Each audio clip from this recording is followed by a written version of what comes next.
ಜಾತಿ ಯುದ್ಧ ಸರ್ಕಾರನೇ ಆರಂಭ ಮಾಡ್ತಾ ಇದೆ. ಏನಾಗಿದೆಯೋ ಗೊತ್ತಿಲ್ಲ ಸರ್ಕಾರಕ್ಕೆ. ಇರಲಾರ್ದಿರುವೆ ಬಿಟ್ಕೊಳ್ಳುವಂಥ ಕೆಲಸವನ್ನ ಸರ್ಕಾರ ಪದೇ ಪದೇ ಮಾಡ್ತಾ ಇದೆ.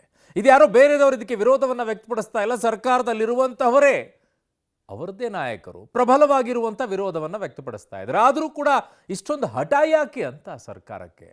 ಇದನ್ನೇ ಮಾಡಿ ತೀರ್ತೀವಿ ಅನ್ನೋ ರೀತಿಯಲ್ಲಿ ಹಠ ಯಾಕೆ? ಸರ್ಕಾರ ಅಂದ್ರೆ ಏನು? ಜನರ ಪರವಾಗಿ ತಾನೆ, ಜನರಿಗೋಸ್ಕರ ತಾನೆ. ನೀವೇನು ಮಾಡ್ತಾ ಇರೋದು? ನಿಮಗೋಸ್ಕರನಾ? ಯಾಕೋ ಸರ್ಕಾರಕ್ಕೆ ಹಂಗೆ ಅನಿಸ್ತಾ ಇದೆ. ನಾವು 136 138 ಸೀಟ್ ಗೆದ್ದುಬಿಟ್ಟಿದ್ದೀವಿ, ನಾವು ಏನು ಮಾಡಿದ್ರು ನಡೆಯುತ್ತೆ, ಜನರಿಗೋಸ್ಕರ ಅಲ್ಲ, ನಾವು ನಮಗೋಸ್ಕರ ನಾವು ಅನ್ನೋ ರೀತಿಯಲ್ಲಿ ಬಿಂಬಿಸ್ಕೊಳ್ತಾ ಇದ್ದೀರಾ ಅಂತ ನಿಮ್ಮನ್ನು ನೀವು. ಇದಕ್ಕೆ ಪ್ರಬಲವಾಗಿರುವಂಥ ಸಮುದಾಯಗಳು ವಿರೋಧವನ್ನು ವ್ಯಕ್ತಪಡಿಸ್ತಾ ಇವೆ ಅಂತಂದಾಗಲೂ, ಇದು ಅವೈಜ್ಞಾನಿಕವಾಗಿದೆ ಅಂತಂದಾಗಲೂ ಕೂಡ ಇದನ್ನೇ ನಾವು ಮಾಡಿ ತೀರ್ತೀವಿ ಅನ್ನುವಂಥ ಹಠವನ್ನು ಸರ್ಕಾರ ಮಾಡ್ತಾ ಇದೆ ಅಂತಂದರೆ ಇನ್ಯಾವುದೋ ಇಚ್ಛೆಯನ್ನು ಇಟ್ಕೊಂಡೇ ಈ ಕೆಲಸಕ್ಕೆ ಮಾಡ್ತಾ ಇರೋ ಕಾಣಿಸ್ತಾ ಇದೆ. ಜಾತಿ ಜ್ವಾಲೆಯಿಂದಾಗಿ ಧಗ ಧಗ ಅನ್ನೋ ರೀತಿಯಲ್ಲಿ ಕರ್ನಾಟಕವನ್ನು ಹೊತ್ತಿ ಉರಿಯೋ ರೀತಿಯಲ್ಲಿ ತಂದಿಡ್ತಾ ಇದ್ದೀರಾ. ಒಳಗೊಳಗೆ ಒಡೆಯುವಂಥ ಪರಿಸ್ಥಿತಿಯನ್ನು ತಂದಿಡ್ತಾ ಇದ್ದೀರಾ.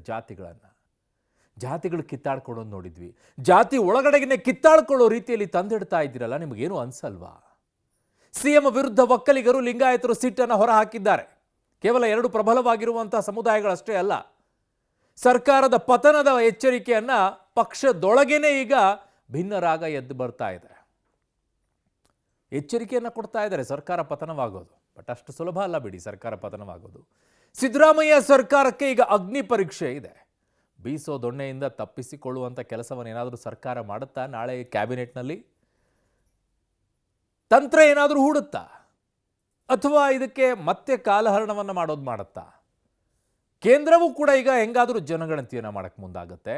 2021ರಲ್ಲಿ ಆಗಬೇಕಾಗಿತ್ತು, ಕೊರೋನಾ ಬಂದಿದ್ದರಿಂದ ಅದನ್ನು ಮಾಡೋಕ್ಕಾಗಿಲ್ಲ. ಹಾಗಾಗಿ ಈ ವರ್ಷನೂ ಗಣತಿ ಆರಂಭವಾಗುತ್ತೆ. ಅದರಲ್ಲಿ ಜಾತಿ ಲೆಕ್ಕಾಚಾರ ಸಿಗುತ್ತೆ ಅಲ್ವಾ? ಯಾಕೆ ಇಷ್ಟೊಂದು? ಇದನ್ನು ಹೇಳಿದರೆ ಇದು ಆರ್ಥಿಕ ಸಮೀಕ್ಷೆ, ಸಾಮಾಜಿಕ ಸಮೀಕ್ಷೆ, ಇದು ಗಣತಿ ಅಲ್ಲ ಅಂತ ಹೇಳ್ತಾರೆ. ಮತ್ತು ನಿಮಗೆ ಯಾರೋ ಲೆಕ್ಕ ಕೊಡಿ ಅಂತಂದರು, ಯಾವ್ಯಾವ ಜಾತಿಗಳಲ್ಲಿ ಎಷ್ಟೆಷ್ಟಿದೆ ಅಂತೇಳಿ, ಅದು ಹೇರಾಪೇರಿಯಾಗಿ. ಅಯ್ಯೋ, ಕೆಲವು ಜಾತಿಗಳ ನಂಬರನ್ನು ಕೇಳಿಬಿಟ್ರೆ ಇಷ್ಟಿದೆಯಾ, ಇಷ್ಟೇನಾ ಅನ್ನೋ ರೀತಿಯಲ್ಲಿ ಪಾಪ ಸಮುದಾಯಗಳು ಬಾಯ್ ಪಡ್ಕೊಳ್ಬೇಕು ನಿಮ್ಮಿಂದಾಗಿ. ನೋಡಿ ಈ ಬಗ್ಗೆ ಏನಾಗಿದೆ ವರದಿಯನ್ನು. ರಾಜ್ಯದಲ್ಲಿ ಕೈ ಸುಡ್ತಾ ಇದೆ ಜಾತಿ ಜುವಾಲೆ. ಜಾತಿ ಗಣತಿ ವರದಿಗೆ ಒಕ್ಕಲಿಗರ ವಿರೋಧ. ಜಯಪ್ರಕಾಶ್ ಹೆಗಡೆ ಎದುರೇ ಕಟು ಟೀಕೆ. ರಾಜ್ಯ ರಾಜಕೀಯದಲ್ಲಿ ಜಾತಿ ಗಣತಿ ದಂಗಲ್ ಜೋರಾಗಿದ್ದು, ಒಕ್ಕಲಿಗ ಲಿಂಗಾಯತ ಸಮುದಾಯಗಳು ಸಿಡಿದಿದೆ. ನಿನ್ನೆ ರಾತ್ರಿ ಡಿಸಿಎಂ ಡಿಕೆ ಶಿವಕುಮಾರ್ ನಿವಾಸದಲ್ಲಿ ನಡೆದ ಒಕ್ಕಲಿಗ ಶಾಸಕರ ಸಭೆ ತೀವ್ರ ಅಸಮಾಧಾನ ವ್ಯಕ್ತ ಆಗಿದೆ.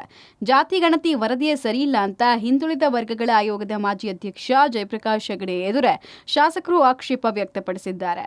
ನಾಳಿನ ವಿಶೇಷ ಸಚಿವ ಸಂಪುಟ ಸಭೆಯಲ್ಲಿ ವರದಿ ವಿರೋಧಕ್ಕೆ ಒಕ್ಕಲಿಗ ಶಾಸಕರು ನಿರ್ಧರಿಸಿದ್ದಾರೆ. ಅಂದಹಾಗೆ ನಾಳಿನ ವಿಶೇಷ ಕ್ಯಾಬಿನೆಟ್ನಲ್ಲಿ 5 ಜನ ಒಕ್ಕಲಿಗ ಸಚಿವರ ನಡೆ ಒಂದೇ ರೀತಿ ಇರಬೇಕು ಅನ್ನೋ ನಿರ್ಧಾರವನ್ನ ಡಿಕೆ ನೇತೃತ್ವದ ಸಭೆಯಲ್ಲಿ ಕೈಗೊಳ್ಳಲಾಗಿದೆ. ಈಗಿನ ಅಂಕಿಅಂಶ ಒಕ್ಕಲಿಗ ಸಮುದಾಯಕ್ಕೆ ಸಮಾಧಾನ ತಂದಿಲ್ಲ. ಸಮುದಾಯ ಒಡೆಯುವ ಪ್ರಯತ್ನ ಎಂಬ ಸಂದೇಶ ಹೋಗಲಿದೆ. ಸಮುದಾಯದ ನಾಯಕರು ಹಾಗೂ ಸ್ವಾಮೀಜಿಗಳದ್ದು ಇದೇ ಅಭಿಪ್ರಾಯ. ಹೀಗಾಗಿ ಒಳಪಂಗಡ ಒಗ್ಗೂಡಿಸಿ ಒಕ್ಕಲಿಗರ ಅಂಕಿ ಸಂಖ್ಯೆ ಘೋಷಿಸಬೇಕು ಅಂತ ಒಕ್ಕಲಿಗ ನಾಯಕರು ಒತ್ತಾಯಿಸಿದ್ದಾರೆ. ನಾಳಿನ ವಿಶೇಷ ಕ್ಯಾಬಿನೆಟ್ ಸಭೆಯಲ್ಲಿ ಒಕ್ಕಲಿಗ ಸಚಿವರುಗಳ ಅಭಿಪ್ರಾಯಗಳು ಏಕ ಅಭಿಪ್ರಾಯವಾಗಿ ಸರ್ಕಾರದ ಮೇಲೆ ಒತ್ತಡ ತರಬೇಕು ಅಂತ ನಿನ್ನೆ ನಡೆದ ಸಭೆಯಲ್ಲಿ ಒಕ್ಕಲಿಗ ಶಾಸಕರು ಒತ್ತಾಯ ಮಾಡಿದ್ದಾರೆ ಅನ್ನೋದು ಒಂದು ಕಡೆ. ಆದರೆ ಮತ್ತೊಂದು ಕಡೆ ಈಗಿನ ಅಂಕಿ ಸಂಖ್ಯೆಯನ್ನು ಒಳಗೊಂಡಂಥ ವರದಿಯನ್ನು ಒಪ್ಪೋಕ್ಕೆ ಸಾಧ್ಯ ಇಲ್ಲ. ನಮ್ಮ ಎಲ್ಲ ಉಪಜಾತಿಗಳನ್ನು ಬೇರೆ ಬೇರೆ ಕಡೆಯಲ್ಲಿ ಗುರುತಿಸಲಾಗಿದೆ, ಅವೆಲ್ಲ ಒಂದು ಮಾಡೋದಾದರೆ ಮಾತ್ರ ಈ ವರದಿಯನ್ನು ಒಪ್ತೀವಿ, ಹೀಗೆ ನೀವೆಲ್ಲರೂ ಕೂಡ ಸಚಿವ ಸಂಪುಟದಲ್ಲಿ ಒತ್ತಾಯಿಸಬೇಕು ಅನ್ನುವಂಥ ತೀರ್ಮಾನ ನಿನ್ನೆ ಸಭೆಯಲ್ಲಿ ಆಗಿರುವಂಥದ್ದು. ಜಾತಿ ಗಣತಿ ವರದಿಗೆ ಕಾಂಗ್ರೆಸ್ನಲ್ಲಿ ಅಪಸ್ವರ. ಉಗ್ರ ಹೋರಾಟದ ಎಚ್ಚರಿಕೆ ಕೊಟ್ಟ ಶಾಮನೂರು. ಲಿಂಗಾಯತ ಸಮಾಜದ 7 ಸಚಿವರು ಅನ್ಫಿಟ್. ರಾಜೀನಾಮೆಗೆ ಪಟ್ಟು ಹಿಡಿದ ಶಾಸಕ ಶಿವಗಂಗಾ. ಸರ್ಕಾರದ ಜಾತಿ ಗಣತಿಗೆ ಸ್ವಪಕ್ಷದಲ್ಲೇ ತೀವ್ರ ಅಪಸ್ವರ ವ್ಯಕ್ತವಾಗಿದ್ದು, ವೀರಶೈವ ಲಿಂಗಾಯತರು ರಾಂಗ್ ಆಗಿದ್ದಾರೆ. ವೀರಶೈವ ಲಿಂಗಾಯತರು ಹಾಗೂ ಒಕ್ಕಲಿಗರನ್ನ ಎದುರಾಕೊಂಡು ರಾಜ್ಯಭಾರ ಮಾಡಕ್ಕಾಗತ್ತಾ ಅಂತ ಶಾಮನೂರು ಶಿವಶಂಕರಪ್ಪ ಪ್ರಶ್ನಿಸಿದ್ದಾರೆ. ರಾಜ್ಯದಲ್ಲಿ ಫಸ್ಟ್ ಲಿಂಗಾಯತರು, ಸೆಕೆಂಡ್ ಒಕ್ಕಲಿಗರಿದ್ದಾರೆ.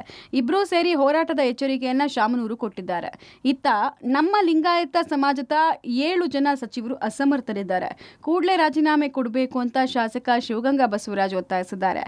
ಜಾತಿ ಗಣತಿ ವರದಿ ದೋಷಪೂರಿತ ಅಂತ ಗದಗದ ತೋಂಟದಾರ್ಯ ಮಠದ ಸಿದ್ದರಾಮ ಶ್ರೀಗಳು ಬೇಸರ ಹೊರಹಾಕಿದ್ದಾರೆ. ಮೇಜರ್ ಕಮ್ಯುನಿಟಿಗಳು ಇರೋ ಸ್ಟೇಟ್ ಕರ್ನಾಟಕದಾಗ ವೀರಶೈವ ಫಸ್ಟ್, ಸೆಕೆಂಡ್ ಒಕ್ಕಲಿಗರು ಗೊತ್ತಾಯ್ತಾ? ಇವೆರಡನ್ನ ಎದುರು ಯಾಕಂದ್ರೆ ರಾಜ್ಯಭಾರ ಮಾಡೋಕ್ಕಾಗತ್ತಾ? 7 ಜನನು ಲಿಂಗಾಯತರ ಮಂತ್ರಿಗಳನ್ನ ರಾಜೀನಾಮೆ ಕೊಡಿಸಿ ಅವ್ರ ಕೈಯಲ್ಲಿ ಏನು ಕೆಪಾಸಿಟಿ ಇಲ್ಲ ರಾಜೀನಾಮೆ ಕೊಡಿಸಿ. ಯಾಕೆಂದರೆ ಇಲ್ಲಿ ಅನ್ಯಾಯ ಸಮಾಜಕ್ಕೆ ಆಗ್ತಿದ್ರು ಸಹ ಇಲ್ಲಿವರೆಗೂ ಒಬ್ಬ ಶಾಸಕರುಗಳಿಗೆ ಸಭೆ ಕರೆದು ಚರ್ಚೆ ಮಾಡೋಣ. ಒಬ್ಬರಾದ್ರೂ ಒಂದು ಸಭೆ ಕರೆದಿರ ಲಿಂಗಾಯತರು ಮಂತ್ರಿಗಳು. ಅವ್ರಿಗೆ ಅವಶ್ಯಕತೆ ಇಲ್ಲ, ಅವ್ರಿಗೆ ಸ್ವಾರ್ಥ. ಅವರು ಅವ್ರ ವ್ಯವಹಾರ, ಅವ್ರ ರಾಜಕೀಯ, ಅವ್ರ ಮನೆ, ಅವ್ರ ಮಕ್ಕಳು. ಸಂಪುಟದಲ್ಲಿರುವಂಥ ಲಿಂಗಾಯತ ಸಚಿವರು, ಒಕ್ಕಲಿಗ ಸಚಿವರು ಕೂಡ ಈ ಒಂದು ವರದಿಯಲ್ಲಿ ದೋಷ ಇದೆ, ಈ ವರದಿ ಸಮರ್ಪಕವಾಗಿಲ್ಲ, ಇದನ್ನು ಮತ್ತೊಮ್ಮೆ ಪರಿಶೀಲನೆ ಮಾಡಬೇಕು ಅನ್ನುವಂಥ ಒಂದು ಅಭಿಪ್ರಾಯವನ್ನು ಆ ಸಚಿವರು ಕೂಡ ಹೊಂದಿರುವುದರಿಂದ 17ನೇ ತಾರೀಕಿನ ವಿಶೇಷ ಸಚಿವ ಸಂಪುಟ ಸಭೆಯಲ್ಲಿ ಏನು ತೀರ್ಮಾನ ಆಗ್ತದೋ ಅದನ್ನು ನಾವು ಕಾದು ನೋಡೋಣ. ನಮ್ಮ 39 ಶಾಸಕರು ರಾಜೀನಾಮೆ ಕೊಡಲೇಬೇಕು, 100% ಒತ್ತಾಯ ಮಾಡಲೇಬೇಕು. ಸಮಾಜಕ್ಕೆ ಅನ್ಯಾಯವಾದಾಗ ವೀರಶೈವ ಲಿಂಗಾಯತ ಶಾಸಕರು ಮತ್ತು ಸಚಿವರು ಗಟ್ಟಿ ಧ್ವನಿಯಿಂದ ನಿಂತ್ಕೊಳ್ಳೇಬೇಕಾಗುತ್ತೆ. ಯಾಕಂದರೆ ಅವರ ನಮ್ಮ 39 ಶಾಸಕರಾದಾಗಲೇ ಸರ್ಕಾರ ರಚನೆ ಆಗಿತ್ತು. ಅವರ ಮನೆ ಮುಂದೆ ಅವ್ರು ಎಲ್ಲೇ ಕಾರ್ಯಕ್ರಮಕ್ಕೆ ಹೋಗಲಿ, ಎಲ್ಲೇ ಹೋಗಲಿ, ಎಲ್ಲದಕ್ಕೂ ನಾವು ಹೋರಾಟ ಮಾಡಲಿಕ್ಕೆ ಸಿದ್ಧ. ವಿಶೇಷ ಕ್ಯಾಬಿನೆಟ್ನತ್ತ ಒಕ್ಕಲಿಗ ಸಂಘದ ಚಿತ್ತ. ಕ್ಯಾಬಿನೆಟ್ ಬೆಳವಣಿಗೆ ಮೇಲೆ ಸಭೆ ನಡೆಸಲು ನಿರ್ಧಾರ. ಈ ಮಧ್ಯೆ ಸರ್ಕಾರದ ವಿರುದ್ಧ ಸಮರ ಸಾರಿರುವ ಒಕ್ಕಲಿಗರ ಸಂಘ ನಾಳಿನ ಸಚಿವ ಸಂಪುಟ ಸಭೆಯತ್ತ ಗಮನ ಹರಿಸಿದೆ. ಕ್ಯಾಬಿನೆಟ್ ವರೆಗೂ ಕಾಯುವಂತೆ ಸೂಚನೆ ಬಂದ ಹಿನ್ನೆಲೆಯಲ್ಲಿ ಒಕ್ಕಲಿಗ ಸಂಘ ಕ್ಯಾಬಿನೆಟ್ ಬಳಿಕ ನಿರ್ಧಾರ ತೆಗೆದುಕೊಳ್ಳುವ ತೀರ್ಮಾನಕ್ಕೆ ಬಂದಿದೆ. ಒಟ್ಟಲ್ಲಿ ರಾಜ್ಯದಲ್ಲಿ ಜಾತಿ ಗಣತಿ ವರದಿ ವಿರುದ್ಧ ತೀವ್ರ ಕೋಲಾಹಲ ಎದ್ದಿದ್ದು ಒಕ್ಕಲಿಗರು, ಲಿಂಗಾಯತರು ರೊಚ್ಚಿಗೆದ್ದಿದ್ದಾರೆ. ನಾಳಿನ ವಿಶೇಷ ಕ್ಯಾಬಿನೆಟ್ ಕುತೂಹಲ ಮೂಡಿಸಿದ್ದು ಸಿಎಂ ಏನ್ ನಿರ್ಧಾರ ಕೈಗೊಳ್ತಾರೆ ಅನ್ನೋದನ್ನ ಕಾದು ನೋಡಬೇಕು. News desk, public TV.